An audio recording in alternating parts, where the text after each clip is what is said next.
Hello friends, my name is Ahmed. Welcome to NDT and Quality YouTube channel.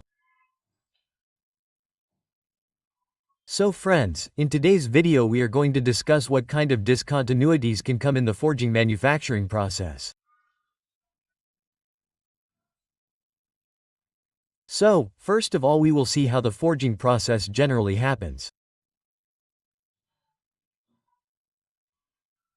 We will also cover its terminology and that how the forging process is done in different types. After that we will see what kind of discontinuities can come in forging. So before this I have made videos of similar casting and welding manufacturing processes. How different kinds of discontinuities can come in them. So you will find both these videos in our channel's playlist as well. So do watch that as well. If you are preparing for NDT Level 3, then in the basic exam, many questions related to discontinuity can be asked in these three manufacturing processes.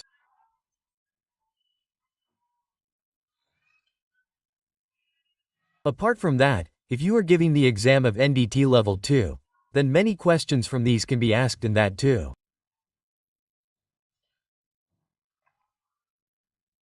So watch the video completely, and if you have not subscribed to our channel yet, then definitely subscribe to the channel and share the video with your friends and colleagues. So here, first of all, we will see how the forging process happens.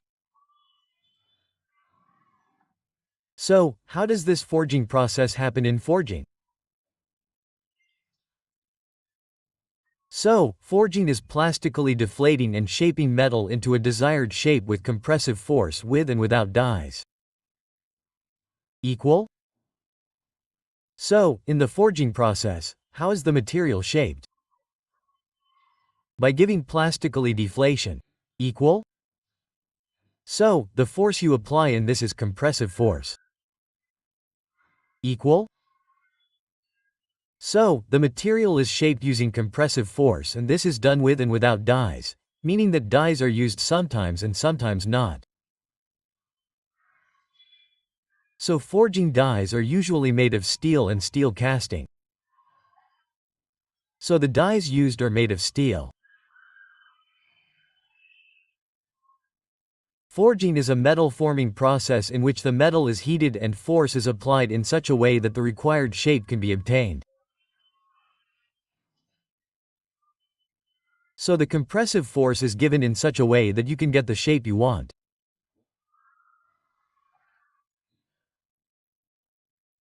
It is basically a hot working process in which the workpiece is heated up to the plastic stage and the force is applied manually and by pressing according to the requirement.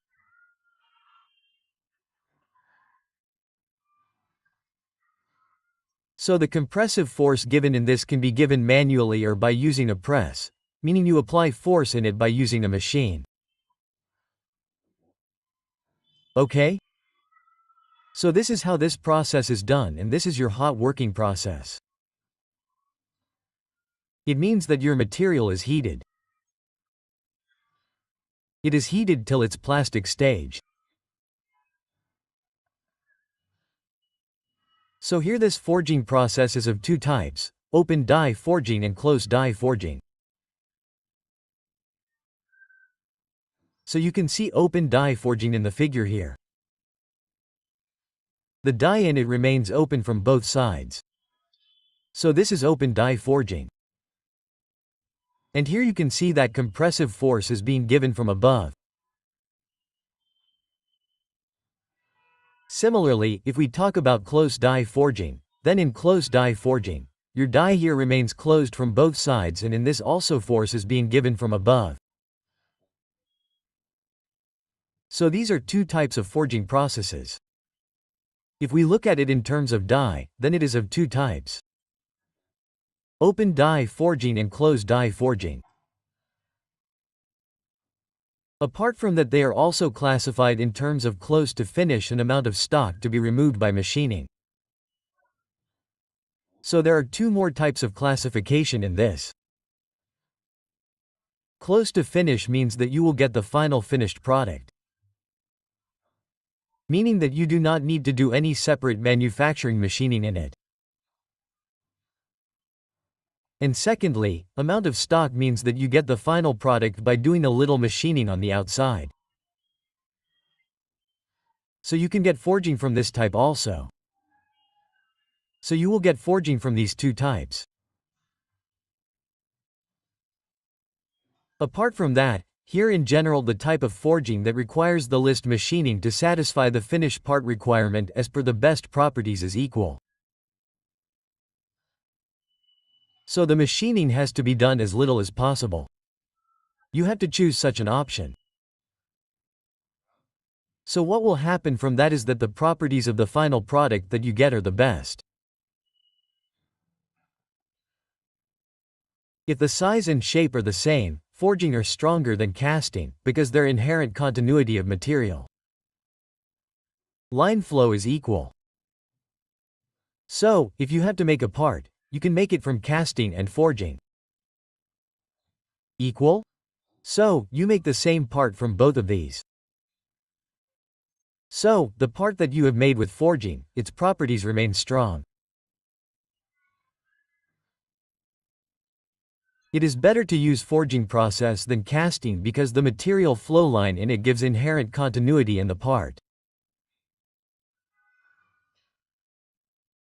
So, here we will see the discontinuity of forging, which discontinuities can come in forging. So the first one in this is forging lapse. So, forging lapse result from metal being folded over a force into the surface, but not fused together. So, here the material has come out on the outside, it has folded. So, you can get forging lapse discontinuity and the material has not fused with each other on the outside, so you will get forging lapse discontinuity. Forging lapse is caused by folding of the metal on the surface of the forging. So, you will generally find this on the surface only. Usefully when some of the forging metal is squeezed out between two dies. Equal. So when you use a die and the alignment of both the dice is not equal, then at that time the material will squeeze outwards, meaning that the outer side will come out, so at that time you get forging lapse discontinuity.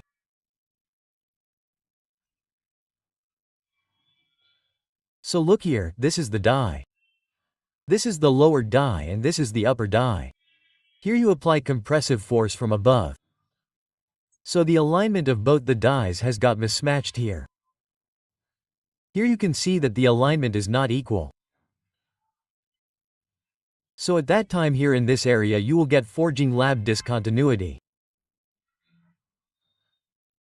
Here you can see that you will get this type of discontinuity on the surface. And in the part you will get to see this type of discontinuity. This is forging lapse discontinuity. Now after this let us see another discontinuity. There is a bust discontinuity. It is also called as forging bust. Bust originates in the forging process generally from improper forging technique and a rapid cooling from the forging temperature. So here the bust discontinuity is due to improper forging technique. And if you have done rapid cooling, it means that the cooling process is fast. So at that time you get forging bust discontinuity. They may appear as large fissures and thin hairline cracks such as those that sometimes predominate in the head of the bolt and screws. So the bolts and screws that you manufacture by forging, at that time you will get a discontinuity like hairline crack on the surface. So this discontinuity is your forging bust. You can see here that this is external bust. The add of your bolt is called add. So there you are getting different indications like cracks. This is your fusing bust indication. Similarly, you can also get internal bust. This is the cross-section of a part. This is the fusing bust on the inside, and you will get indication similar to crack. You get indication similar to airline crack in it. The bust can be either internal and open to the surface. So if it is on the surface, you can do Diophantine test or magnetic particle test. And for internal bust, you can use ultrasonic testing. The discontinuity after that is flags. It can also be called hydrogen flags or fusing flag. So flag is a crack generated in high-strength steel with high hydrogen concentration. So you will get this in high-strength steel material. For hydrogen concentration is its main reason. Due to that, you will get fusing flex discontinuity. Especially in heavy forging, depending on their dimension number and position in steel, flex can drastically decrease the toughness and ductility of steel and markedly reduce the service life of the steel part.